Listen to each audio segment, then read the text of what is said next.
Do we have a big buying season ahead in 2023 for sports cards and collectibles? And also, I keep seeing a lot more rare raw cards, ungraded cards that are coming onto the market. What does that mean for us? Stick around.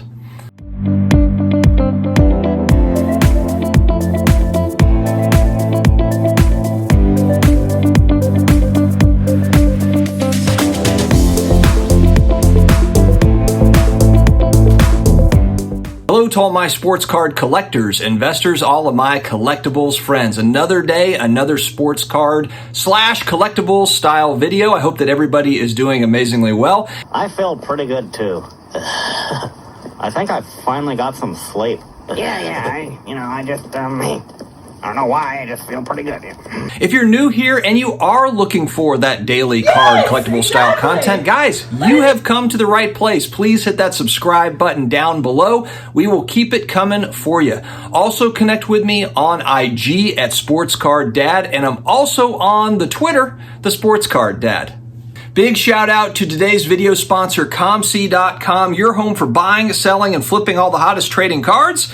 Their consignment marketplace, now home to over 30 million trading cards, from baseball superstars like Aaron Judge to Marvel favorites like Spider-Man. ComC has something for every type of collector. Visit ComC.com today to build your collection with your favorite cards. Guys, it's like the Disneyland for adults, for card collecting adults. Check them out.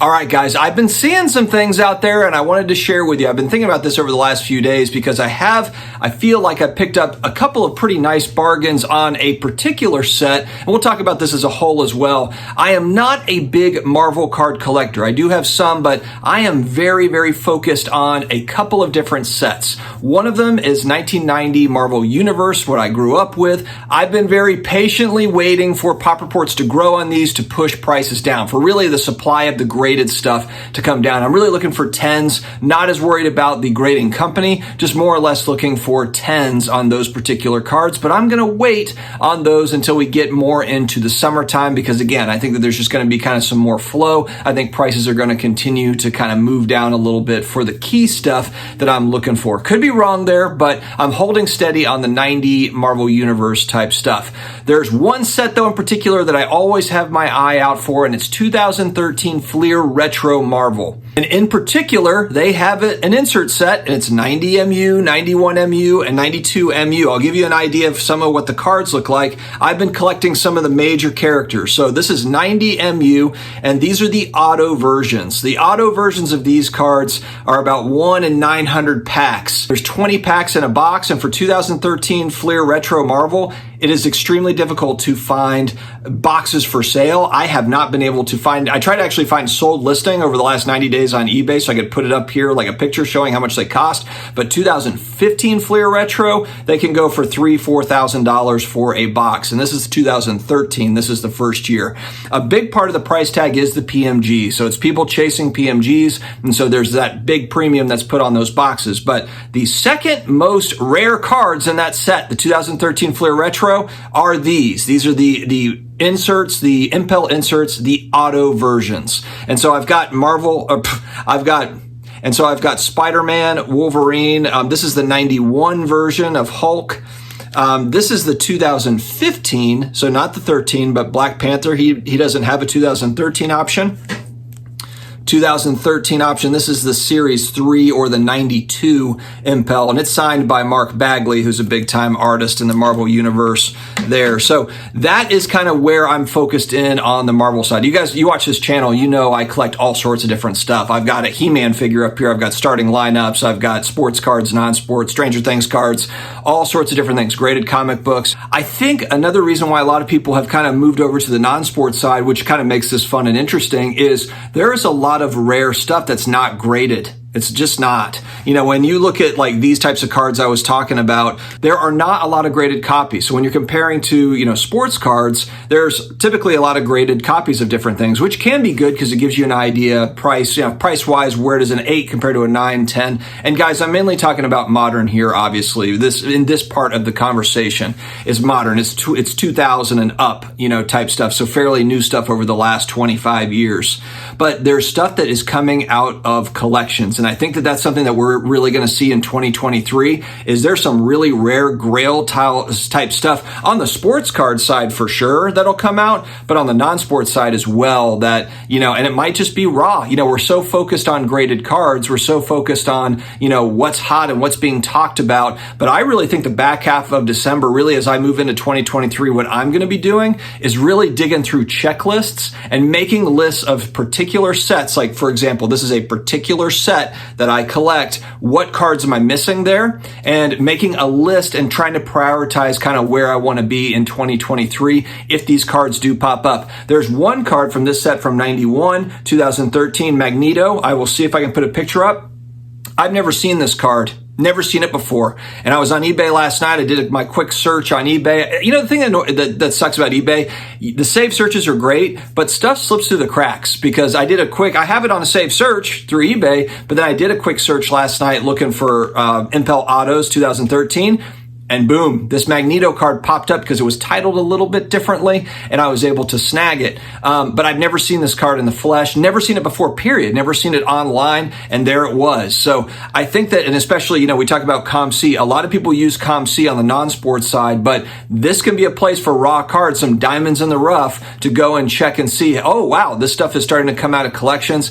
I collect Stranger Things cards. You guys know this. One of the guys that I bought a lot of cards from who's he opened tons and tons of product and has an amazing collection of it, but he's getting rid of duplicates, sold some stuff to me. He's got stuff in binders that is insane. Triple autos and all sorts of stuff that I was just like, oh my Lord, amazing type stuff. And so these are things in 2023, of course, assuming we have the means, we have the disposable income, life allows us to have the money at the time, to be able to pull it off. There's going to be some really interesting stuff that comes out of the woodwork. On the vintage side, I'm always looking at vintage, but when people say like, oh, well, that's the stuff that kind of holds value. That's the stuff that's, it's always going to be there. I'm always up to buy nice vintage, but the price points on a lot of that is just not going to move down. It's not like there's going to be a fire sale on vintage stuff, the stuff that I want. I want a Bart Starr rookie card in 2023. I hope to get one, but is there going to be a fire sale for Bart Starr rookie cards? No, there's not going to be. But the truth is there are going to be some cards over the last 25 years, some of the raw stuff. You've seen kind of the cycle.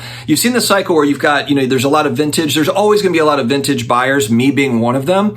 But there's also, 90s basketball inserts. There's a lot of people that are buying that stuff. They're all over it because they grew up with that. There is going to be a segment. There's going to be people that are buying now, or there's 20, 25, 30 years from now, they're going to hit their midlife crisis like me and you, and they're going to be coming back into cards, and they're going to be looking for certain things. And it might be these things we're talking about today.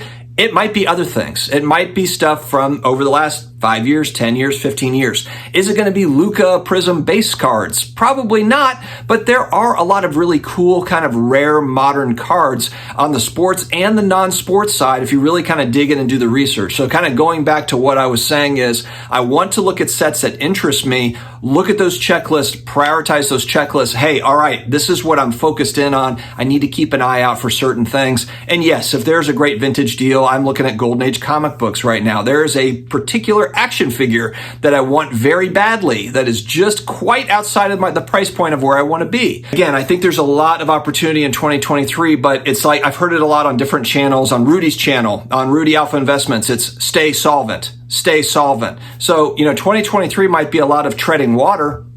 Maybe there's not a lot of flipping activity. Maybe you're being very precise with buys and sells for that matter, but there will be opportunities. And so I think that for me personally, if there are things that do come up that come out of the woodwork that frankly just don't come out of the woodwork very often that I really love, believe in, etc., all those things that we talk about, I think there's going to be some nice opportunities. And don't sleep on raw cards. Again, we're so focused on, all the slabs that are constantly out there, and there's a lot of great slab stuff, don't get me wrong. But with grading fees going down, there's also that opportunity of like, hey, you pick up a nice raw card, a rare raw card, you get it graded yourself, and you can add a premium to it or at least kind of maintain value on it. Sometimes I'll just buy a card raw and I'll buy it for a certain price and I'll think, well, I'll go ahead and get that graded. And while the grade might not double the price or triple the price or whatever, at least it helps it to kind of maintain the value or give it a little bit more, give it a little bit of oomph, if you will. Assuming we have money to spend for this stuff in 2023, are you excited about the possible opportunities? Let me know your thoughts in the comments.